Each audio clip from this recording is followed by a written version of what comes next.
Arwind Santos. Big!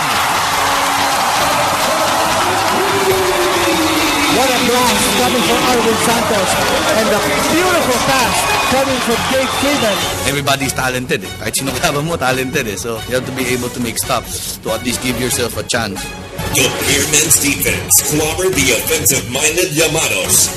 An advantage, a 2-1 advantage in this best of 7 semifinal series for the San Miguel Beermen.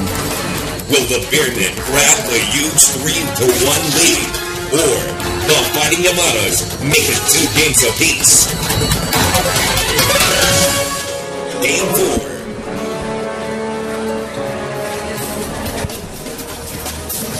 Well, earlier today, the Talkatex Tropang Texters tied their series with the Alaska Aces.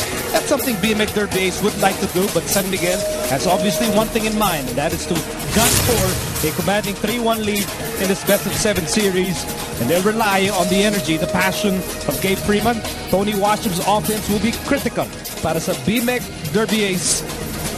As we welcome you to the Cuneta Astrodome Basketball by the Bay, Nico Alili kasama the good doctor, Dr. J. Andy Howe. What a critical game for these two teams. Ang laki ng diferensya if San Miguel wins and if BMX Derby Ace wins. Yeah, 2-1 is a good lead. 3-1 is so much better. You know, you really take command of the series. But if BMX can tie this at 2-all, then you go to a best of 3 and it's anybody's ball game. Only a couple of months ago, San Miguel was on the same route. They had a 2-1, Pure Foods then tied it at 2-all. Then Pure Foods went on to win game 5 and 6 and go to a championship. That's what they would like to do again. If you look later on, we'll show them the graphics and we can see that the games, aside from game 1, has really been close. The first one, obviously BMX coming off a very tiring series with the rain or shine team, a best of 5. San Miguel dominated them with their offense 101-88. BMX escaped with a great finishing touch against San Miguel in game number 2, 95-94. You could say the same thing for San Miguel. BMX seemed to have more control of game number 3, but San Miguel came in with the big buckets in the end game, including a 3-point shot by Arwind Santos when the ball game was tied at 70-all. I don't know if it's coincidence, but even in the Alaska Talkatex series, parang ganyan, no? Yeah. Malaki yung lamang game 1, but game 2 and 3, both very close. Numbers, though, are not that close. Well, you know, the numbers are in favor of San Miguel in their scoring. The biggest problem here for the BMX team has been their rebounding. Because right now, their import is not the big rebounder that Cliff Brown was. Plus the fact that you do not have the services of Kirby Raimundo, who could give you 7 or 8 rebounds. There is a 13 differential in rebound, which is very, very big. Plus the assist, the execution of San Miguel, there's a difference of 7. That's easily 14, maybe 15, even up to 20 points if those are 3-point shots. Once again, ang balak ng BMX Derby Ace is to win tonight and tie the series. That's not going to be easy when you face a talented team like San Miguel. Yeah, San Miguel really has a lot of talent, very deep. Sometimes so deep that you don't know who you're going to put on the floor. But BMX, they've got great players. They have players that they can rely to. I think the important thing here to see is how their guard line plays against San Miguel tonight. Obviously, they need big games from James Yap as well as Roger Yap. Artadi will always be the Avenger. That's the only thing I can. I don't want to call him anything else. He might get mad at me. Well, he's an energetic player. That's one thing you can say about Paul Artadi. Here's Bethune, Shot Tankinson, and the Beermen. And now we're going to meet the starting players for the Llamados. Ultimate forward number 15, Mark Pengris. At center number 41, Don Aliado. At guard number 13, Roger Yap. And ultimate guard number 18, James Yap. Head coach for the Llamados is Ryan Gregorio. Game officials are Tronchio Dama, Joe Ogo, and Nestor Zambrano. With alternate referee Dennis Marmasen.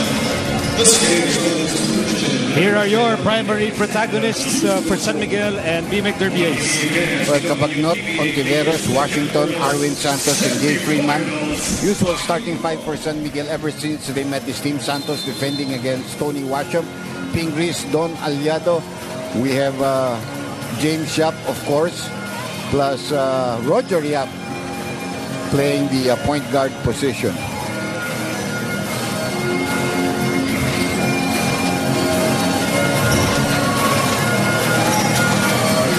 And game number 4 is underway. Live po tayo from the Cuneta Astrodome. And you're catching all the action only here on Solar TV. First possession goes to the Beermen. They are in fighting red. D-Meg is in immaculate white. Gabe Freeman has the ball, guarded by Roger Yap. That's great defense by the small point guard.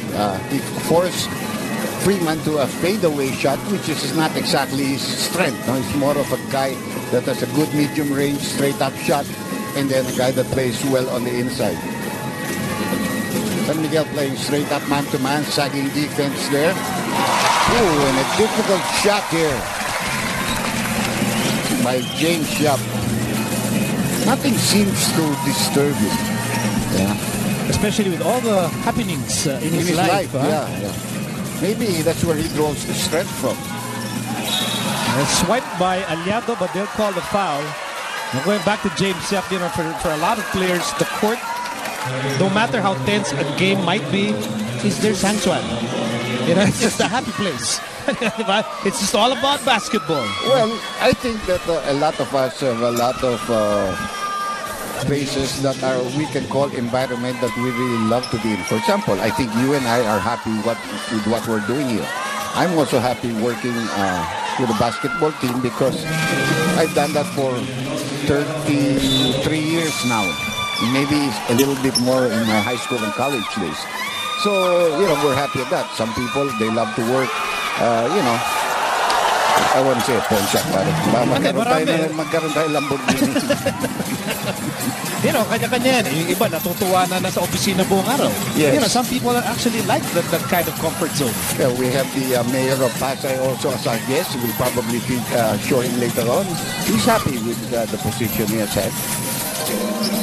And here's Aliado with the fake, with the shot, and the miss. By the way, Dondon Hontiveros was sent back to the bench. I think there's something wrong with Dondon at this point. Jonas Villanueva taking his place. In the meantime, Gabe Freeman scores, and it's a 4-2 game in favor of San Miguel as Roger Yap attacks. And that's going to be a foul there on Alex Cabagnot. I think maybe with Dondon, I don't know if it's an injury, but I think it's more of the matchup. They probably did not figure that Roger may start, so they didn't want that matchup.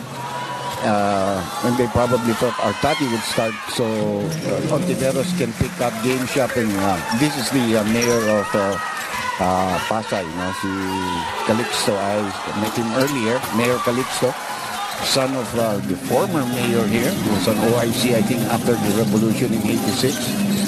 Very well-known family here in the city of Pasay, and we thank him for allowing us to be here at the Cuneta Astrodome. Kasama niya si Attorney Aga. James Yap with the basketball. James Yap to Roger Yap. Shot clock down to 14 para sa BMEC Derby Ace. Nice pass. Better defense and a late call there. And Freeman's jumping up and down. So far, both coaches have had their arguments with the referee on some fouls called. Earlier it was Aliado, and now it is on Gabe Freeman. Let's take a look at this. Aliado is trapped here. So good defense there by Washington and a good block shot there by Freeman. Of course, benefit of the doubt given to the refs.